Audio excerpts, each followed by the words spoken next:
नमस्कार विद्यार्थी मित्रांनो, मी बांगर सर आपल्या सर्वांचं ऑनलाईन एज्युकेशन प्लॅनमध्ये हार्दिक स्वागत करतो. आपला यंदाचा 12वीचा अभ्यासक्रम बदललेला आहे. त्यातले प्रत्येक घटक बदललेले आहेत. या सर्वांची चर्चा आपण आज करणार आहोत. तुम्ही सर्वांनी मराठीची पुस्तकं घेतलेली असतीलच. जर पुस्तकं घेतलेली नसतील तर पुस्तकं घ्या, जेणेकरून ऑनलाईन एज्युकेशनमध्ये तुम्हाला ऑडिओ आणि व्हिडिओ ऐकत असताना जर तुमच्यासमोर पुस्तक असेल तर ते तुम्हाला अगदी सोप्या पद्धतीने समजू शकेल. आपल्या पुस्तकाची जर अनुक्रमणिका तुम्ही पाहिली तर तुम्हाला दिसून येईल. यंदाच्या अभ्यासक्रमामध्ये एकूण 6 घटक आहेत. यातला भाग पहिला आणि भाग दुसरा यामध्ये अभ्यास मंडळाने प्राचीन, मध्ययुगीन आणि आधुनिक साहित्याची रचना केलेली आपल्याला दिसून येईल. एकंदरीत कोल्हटकरांची पहिलीच कविता आहे बहु असोत सुंदर. ही कविता जरी आपल्या अभ्यासक्रमाचा भाग नसला तरी आणि एक काव्यानंद म्हणून तिचा आस्वाद आपल्याला घ्यायचा असला तरी ती कविता आपल्याला अभ्यासणं गरजेचं आहे. आपला महाराष्ट्र आपल्याला प्रिय आहे, आपली मराठी भाषा आपल्याला प्रिय आहे आणि कोल्हटकरांनी या कवितेच्या माध्यमातून महाराष्ट्राची सामाजिक, राजकीय आणि ऐतिहासिक स्थिती मांडलेली आहे. त्यामुळे आपल्याला ही कविता अभ्यासायची आहे. प्राचार्य शिवाजीराव भोसल्यांचं नाव मराठी साहित्य विश्वामध्ये घेतलं जातं. प्राचार्य शिवाजीराव भोसले हे तोलामोलाचं असं व्यक्तिमत्व होतं. भोसल्यांनी शिवाजी विद्यापीठ कोल्हापूर आणि डॉक्टर बाबासाहेब आंबेडकर मराठवाडा विद्यापीठ औरंगाबाद या दोन्ही ठिकाणी व्हाईस चान्सलर म्हणून अनेक दशकं काम केलेले आहेत. यासोबतच आपल्या व्याख्यानाच्या माध्यमातून महाराष्ट्रातच नव्हे तर हिंदुस्थानाच्या कानाकोपऱ्यामध्ये एक शैक्षणिक, सामाजिक चळवळ उभी केलेली आहे. त्यांचा जागर खंड 1 आणि 2 आपण जर वाचला तर त्यांचा व्यासंग आणि अभ्यास किती दांडगा होता हे आपल्याला समजून येईल. सध्याची तरुणाई बेफानपणे धावते आहे. कुणालाही कुणासाठी थांबायला वेळ नाही आणि हा बेफान, बेलगाम जो वेग आहे त्याचं गणित वेग वशता यामध्ये प्राचार्य शिवाजीराव भोसलेंनी मांडलेलं आहे. महाराष्ट्रातील स्त्री किती कष्टाळू आहे याचं चित्र कल्पना दुधाळ यांनी रोज मातीत या कवितेतून दाखवलेलं आहे. शिवाजीराव गोरले आयुष्य आनंदाचा उत्सव. हा शिवाजीराव गोरले कोण तर अलीकडच्या दशकामध्ये नावारूपाला आलेला लेखक. शिवाजीराव गोरले यांनी आजपर्यंत व्यक्तिमत्व विकास या विषयावर महाराष्ट्रात आणि हिंदुस्थानामध्ये हजारो व्याख्यानं विद्यार्थ्यांना दिलेली आहे. व्यक्तिमत्व विकास म्हणजे काय, त्याचा उपयोग कसा होतो, त्याच्यानंतर आपल्याला आर्थिक सोर्स कोणत्या कोणत्या क्षेत्रामधून मिळू शकतो, आत्मविश्वासाची गुरुकिल्ली काय, हे आणि काही इतर विषयांवर त्यांनी मोठं प्रबोधन केलं, लोक जागरण केलं. हे शिवाजीराज गोरले आपल्यासमोर आयुष्य आनंदाचा उत्सव या छोट्याशा कथेच्या माध्यमातून आहेत. त्याचाही आपण अभ्यास करणार आहोत. बाभ बोरकर हे मराठी साहित्य विश्वातील आगळं वेगळं नाव. एक दशक बोरकरांनी कवितेची सेवा केली. बोरकर हे हाडामासाचे कवी होते. त्यांची रे थांब जरा आषाढ घणा ही कविता आणि तिचा आस्वाद आपल्याला घ्यायचा आहे. थोडक्यात सांगायचं तर बोरकरांनी आपल्या कवितेच्या माध्यमातून एक आगळी वेगळी संकल्पना मांडली. देखणं कोणाला म्हणावं आता देखणं या शब्दाची संकल्पना जर आपण पाहिली तर आपल्या लक्षात येईल, आपण देखणं कोणाला म्हणतो, तर ज्याचं नाक चांगलं आहे, ज्याचे डोळे सुंदर आहेत, ज्याचे ओठ चांगले आहेत, ज्याचे डोळे पाणीदार आहेत, केशरचना व्यवस्थित आहे, एकंदरीत ज्याचं व्यक्तिमत्व खूप सुबक आणि सुंदर आहे, अशा व्यक्तीला आपण देखणं असं म्हणतो. परंतु ही संकल्पना बोरकरांना अपेक्षित नाही. मग कोणती संकल्पना बोरकरांना अपेक्षित आहे? तर बोरकर आपल्या कवितेतून देखणं या शब्दाची संकल्पना मांडत असताना म्हणतात, देखणी ती पावले जी वाळूपंथे चालती. कोणती पावले देखणी आहेत? जी संघर्षामध्ये सतत चालत असतात आणि संघर्ष ओढून घेत असतात. त्याही पुढे जाऊन बोरकर म्हणतात, देखणे ते चेहरे जे सभ्यतेचे मुखवटे. चेहरे कोणते देखणे आहेत? जे सुंदर आहेत ते चेहरे देखणे नाहीत, तर ज्या चेहऱ्यामधून सभ्यता ओसंडून वाहते, संस्कृतीचं दर्शन, संस्काराचं दर्शन ज्या चेहऱ्यामधून आपल्याला होतं, ते चेहरेच देखणे असतात. केवळ गोरपान असणं, डोळे पाणीदार असणं, नाक सुंदर असणं म्हणजे देखणं नाही.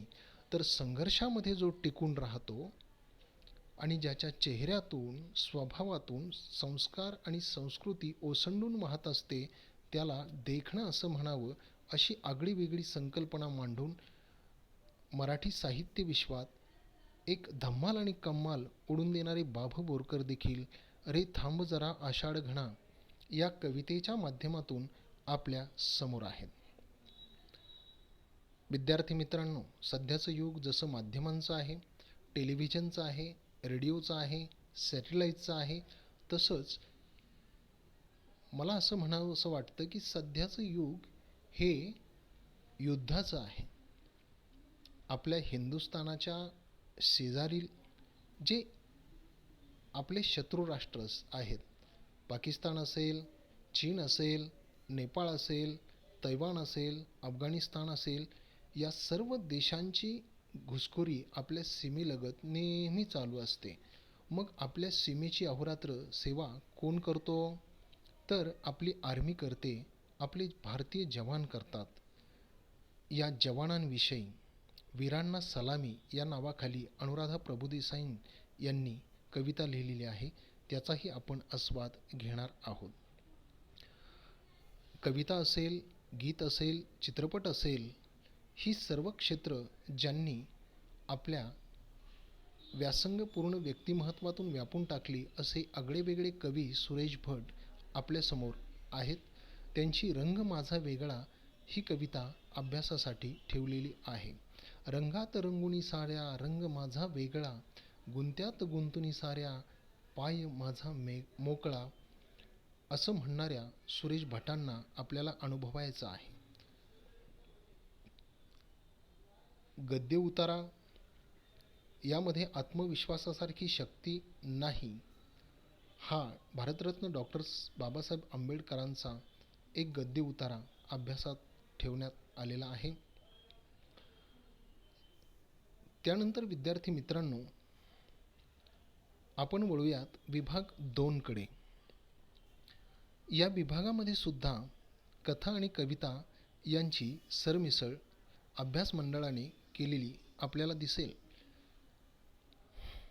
आपल्या बदलत्या अभ्यासक्रमामध्ये जसं आधुनिक कथा आणि कविता आहेत, तसंच एक प्राचीन काव्यवाङ्मयसुद्धा अभ्यासासाठी ठेवलेलं आहे. जर आपण प्राचीन मराठी कविता अनुभवली आणि अभ्यासली तर आपल्याला असं दिसून येईल की एक दशक संतांनी आपल्या कवितेच्या माध्यमातून या महाराष्ट्राचं प्रबोधन केलं. त्यातही संत एकनाथांनी आपल्या कीर्तनाच्या माध्यमातून, अभंग आणि भारुडाच्या माध्यमातून महाराष्ट्राची सेवा केली. भारुड हा अत्यंत लोकप्रिय झालेला प्रकार आहे. भारुड हे केवळ गायचं नसतं, ऐकायचं नसतं, तर त्याला सादर करावं लागतं. आणि या सादरीकरणातून आपल्याला नवं ज्ञान मिळतं, लोकप्रबोधन होतं आणि नाथांचं हे भारूड केवळ महाराष्ट्रातच नव्हे तर संपूर्ण हिंदुस्थानामध्ये त्या काळात गाजलेलं आपल्याला दिसून येतं. भारुडाचा उपयोग आजही लोकप्रबोधनासाठी महाराष्ट्र शासन गल्लीबोळातून करताना आपल्याला दिसेल. मग कोणतं भारुड आहे हे? विंचू चावला, विंचू चावला, काय मी करू विंचू चावला. यातून नाथांना काय सांगायचं आहे? तर माणसामध्ये जे षडरिपू कार्यरत असतात, कोणते षडरिपू कार्यरत असतात? मोह, माया, मद, मत्सर, प्रेम, अभिलाषा, निराशा. या षडरिपूंचा विंचू जेव्हा माणसाला चावतो तेव्हा